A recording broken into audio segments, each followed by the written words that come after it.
ሰላም እንዴት ናችሁ? ውድ የብዙሃን ቲዩብ ተመልካቾች፣ በዛሬው ዕለት የምንመለከታቸው በዚህ ሳምንት በሰዎች ዘንድ መገረምን የፈጠሩና በማህበራዊ ሚዲያ እየተሰራጩ የሚገኙ መነጋገሪያ ሐሳቦችን ይሆናል።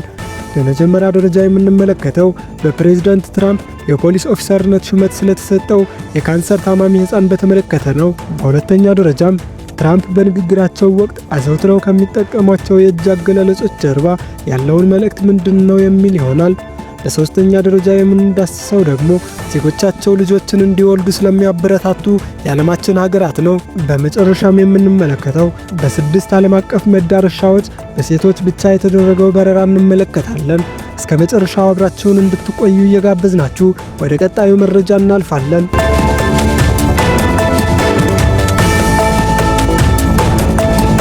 የአሜሪካው ፕሬዝዳንት ዶናልድ ትራምፕ ለ13 ዓመቱ የካንሰር ታማሚ የፖሊስ ኦፊሰርነት ሹመት በመስጠት የልጅነት ህልሙ እውን እንዲሆን ማድረጉ የዓለምን ትኩረት ሊስብ ችሏል።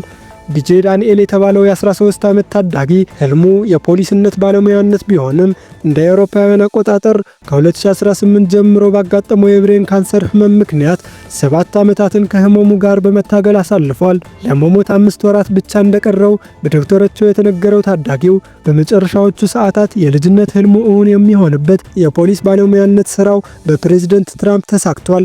ትራምፕ ከሰሞኑ በአሜሪካ ኮንግረስ የጋራ ስብሰባ ላይ ንግግር ባደረጉበት ወቅት ዲጄ ዳንኤል የአሜሪካ ሴክሬት ሰርቪስ አባል እንዲሆን ሹመት የሰጡ ሲሆን የኮንግረስ አባላትም በዕለቱ የትራምፕን ውሳኔ በማድነቅና ለታዳጊው ድጋፋቸውን ለማሳየት ከ30 ሰከንድ በላይ የቆየው ጭብጨባ በአዳራሹ ውስጥ አሰምተዋል።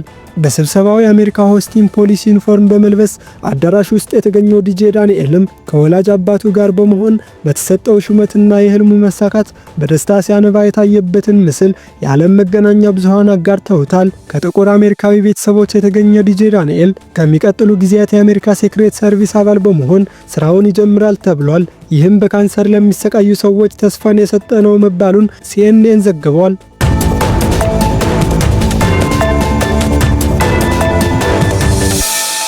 ዶናልድ ትራምፕ ንግግር በሚያደርጉበት ወቅት የሚያሳዩቸው የእጅ አገላለጾች የታዳሚንና የዓለምን ሕዝብ ትኩረት ከመሳብ ያለፈ ትርጉም እንዳላቸው ከሰሞኑ በስፋት እየተዘገበ ይገኛል። ትራምፕ በድፍረት ከተሞሉ ፖሊሶቻቸውና አወዛጋቢ ከሆነ አስፈጻሚ ውሳኔዎቻቸው ባለፈ በእጃቸው በሚያደርጉት ትኩረት በሚስቡ እንቅስቃሴዎች የብዙዎች ቀልብ እየሳቡ ነው ተብሏል።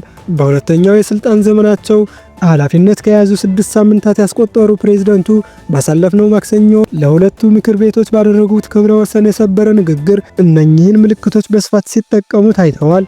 በቅርቡ በቲክቶክ ማህበራዊ ትስስር ገጽ በሰፊው እየተዘዋወረ የሚገኘው ትራምፕ በተደጋጋሚ የሚያሳዩት የሶስት ማዕዘን ቅርጽ ያለው የእጅ ምልክት ሆን ተብሎ እንደሚደረግና የተለየ መልእክት እንዳለው ተገልጿል። በቲክቶክ ላይ ስለ እጅ አቀማመጡ ትንታኔ ከሰጡ ሰዎች መካከል አንዱ የእጅ ምልክቱ ሀብታም ሰዎች ቀደም ብለው የሚማሩትና የኃይልና የስልጣን ማሳያ እንደሆነ ገልጿል። ሌላ የማህበራዊ ሚዲያ ተጠቃሚ ደግሞ አእምሮን ሚዛናዊ ለማድረግ ጭንቀትን ለማርገብና ትኩረት ለማድረግ ሰዎች እንደሚጠቀሙት ተናግሯል። ሌላው ደግሞ ትራምፕ በተደጋጋሚ የሚጠቀሙበት የእጅ አገላለጽ የቡጢ ምልክት የሚያሳዩበት ሲሆን ይህም የኃያልነትና የእችላለሁ ነገሮችን ለመፈጸም ሙሉ አቅም አለኝ ማለት ሲሆን እንዲሁም የአቅም ማሳያ ተደርጎ እንደሚወሰድ ተዘግቧል። የትራምፕ የእጅ እንቅስቃሴ ትርጓሜ በተመለከተ የተለያዩ ንድፈ ሐሳቦች ቢኖሩም እውነተኛ ትርጉሙ የክርክርና የመላምት መወዛገቢያ ሆኖ ቀጥሏል። የእጅ አገላለጽ እና የምልክት ቋንቋ ባለሙያዎች በበኩላቸው ብዙ ጊዜ በራስ የመተማመን ስሜት ለማሳየት በነገሮች ላይ ሙሉ ቁጥጥር እንዳለ ለመግለጽ በተለይም አንድ ሰው እያወራበት የሚገኘው ርዕሰ ጉዳይ በደንብ መረዳቱን ለማሳየትና በጉዳዩ ላይ ያለውን ጠንካራ አቋምና ስልጣን ለማንጸባረቅ ጥቅም ላይ እንደሚውል ተናግረዋል። የምልክት ቋንቋና የሰውነት እንቅስቃሴ መልእክት ተንታኞች በተለይ ከፍተኛ የሀገር መሪዎችና ትላልቅ የቢዝነስ ሰዎች በቃላቸው ከሚናገሯቸው ንግግር ባለፈ በሰውነት እንቅስቃሴ በርካታ ድብቅ ምልክቶችን እንደሚያስተላልፉ ይናገራሉ። ተቃውሞ፣ ድጋፍ፣ በራስ መተማመን፣ የስልጣንና የበላይነት ስሜት እንዲሁም ሌሎች አጀንዳዎችን ለማስተላለፍ ሰዎች በቃላቸው ከሚናገሯቸው በላይ አሊያም ንግግራቸውን ይበልጥ ትኩረት ለመስጠት የቅንድብ የፊትና የእጅ እንቅስቃሴን በስፋት ይጠቀማሉ። እነዚህ ምልክቶች ለብዙሃኑ የልማድ ጉዳይ ተደርገው ወይም እንደ ዘበት የተደረጉ እንቅስቃሴዎች መስለው ቢታዩም ከንግግር ያልተናነሰ መልእክት እንደሚተላለፍባቸው ነው ባለሙያዎች የሚናገሩት።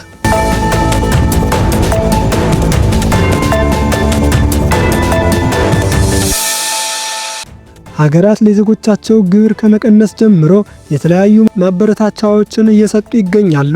ሲንጋፖር፣ ደቡብ ኮሪያ፣ ጣሊያንና ሃንጋሪ ዜጎቻቸው ብዙ ልጆችን እንዲወልዱ ከሚያበረታቱ ሀገራት መካከል ዋነኞቹ ናቸው። ከ50 ዓመታት በፊት ከ8 ሀገራት በስተቀር በቀሪዎቹ የዓለማችን ሀገራት አንዲት ሴት ቢያንስ 2 ሴት ልጆችን ትወልድ ነበር። አሁን ላይ ግን አንዲት ሴት በህይወት ዘመኗ ከ2 በታች ልጆችን የምትወልድባቸው ሀገር ብዛት 98 ደርሷል። በርካታ የዓለማችን ሀገራት የኢኮኖሚ ግስጋሴያቸውን ለማስቀጠል ቢፈልጉም በአንጻራዊም የወለዱ ህፃናት ቁጥር ግን እየቀነሰ ይገኛል። ይህን ተከትሎም በርካታ ሀገራት ዜጎቻቸው ልጆችን እንዲወልዱ የገንዘብ ማበረታቻዎችን፣ አገልግሎት በነፃና በቅናሽ ማቅረብ፣ ስጦታዎችን መስጠትና ሌሎች ማበረታቻዎችን በማድረግ ላይ ይገኛሉ። ለአብነት ሃንጋሪ 3 እና ከዚያ በላይ ልጆችን ለሚወልዱ ዜጎቿ ግብር እንዳይከፍሉ ስትፈቅድ፣ ጃፓን፣ ቻይና እና ሲንጋፖር ደግሞ የሰርግ ወጪዎችን መሸፈን፣ የገንዘብ ስጦታዎችንና አገልግሎቶችን በነፃ አሊያም በቅናሽ እናቀርባለን ብለዋል። ጣሊያን፣ ካናዳ እና ጀርመን ደግሞ የመኖሪያ ቤቶች ወጪን መጋራት፣ ግብር መቀነስና ሌሎች ባለትዳሮች ተረጋግተው እንዲኖሩና ልጆችን እንዲወልዱ የሚያደርጉ አሰራሮችን ዘርግተዋል።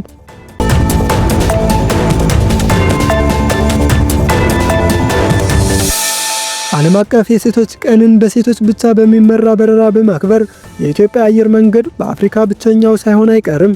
አየር መንገዱ ላለፉት 8 ዓመታት ዓለም አቀፍ የሴቶች ቀን ማርች 8 ምክንያት በማድረግ ኢትዮጵያውያን እንስቶች ብቻ የሚመሩት በርካታ በረራዎችን በዓለም ዙሪያ ከውኗል። ዘንድሮም ታዲያ ዓለም አቀፉን የሴቶች ቀን አስመልክቶ በአርብ ምሽት ወደ አቴንስ፣ ሳኦ ፖሎ፣ ኒው ዴልሂ፣ ዊንድሆክ፣ ዱባይ እና ባህር ዳር መዳረሻዎች በሴቶች ብቻ የሚከወን በረራ በማድረግ ቀኑን አክብሯል። አየር መንገዱ በማህበራዊ ትስስር ገጹ እንደገለጸው ዓለም አቀፉን የሴቶች ቀን የሴቶችና ማህበራዊ ጉዳይ ሚኒስትር ዶክተር ኤርጎጌ ተስፋዬ፣ ሚኒስትሮች፣ አምባሳደሮች እንዲሁም የኢትዮጵያ አየር መንገድ ግሩፕ የንግድ ዘርፍ ዋና ኃላፊና ጥሪ የተደረገላቸው እንግዶች በተገኙበት በድምቀት አክብሯል።